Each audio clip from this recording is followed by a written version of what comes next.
Pemerintah Provinsi Nusa Tenggara Timur dan pemerintah Kota Kupang bersinergi untuk memutus mata rantai penularan COVID-19 di Kota Kupang, di mana Kota Kupang saat ini menjadi penyumbang 50% kasus COVID-19 di NTT.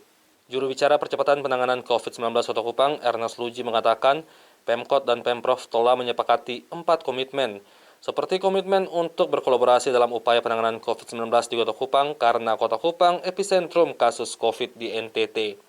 Selain itu, kolaborasi juga dilakukan dalam pengawasan terhadap pasien-pasien COVID yang melakukan isolasi mandiri di rumah yang akan dipimpin langsung oleh Dr. Domi Mere dari pemerintah Provinsi NTT dan berkolaborasi dengan tim dari pemerintah Kota Kupang. Yang kedua, akan dilibatkan camat, lurah, dan perangkat-perangkat yang ada di Kota Kupang terkait dengan upaya-upaya pengawasan terhadap saudara-saudara kita yang melakukan isolasi mandiri di rumah.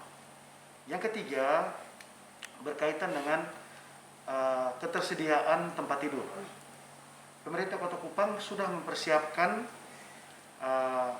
satu hotel yang sementara sudah dilakukan pendekatan, tinggal nanti teknisnya akan dilakukan perjanjian kerjasama dengan Hotel Yotowawa, ya, Hotel Brenton, Hotel Yotowawa, dan juga optimalisasi ruangan di Puskesmas Penkase Oeleta yang saat ini sementara dirampungkan untuk disiapkan ruangan atau bednya itu sebanyak 30 bed.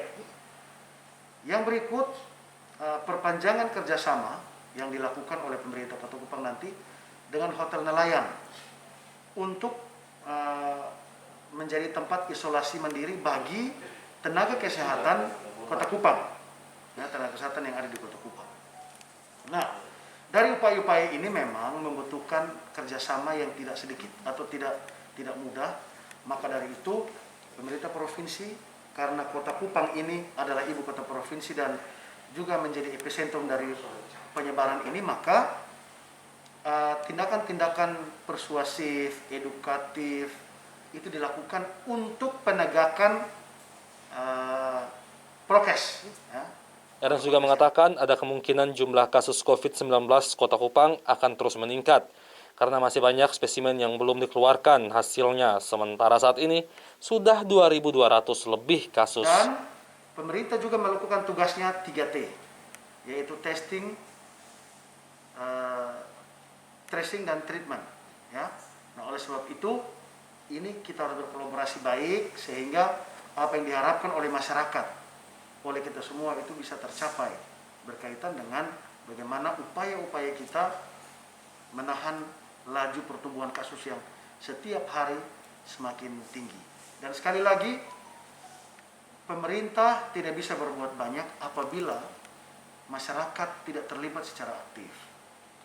Maka saat ini yang dibutuhkan oleh semua masyarakat adalah harus jadi pahlawan untuk diri sendiri, untuk keluarga kita, untuk komunitas kita, dan saat ini yang paling tepat untuk jadi pahlawan untuk kota ini.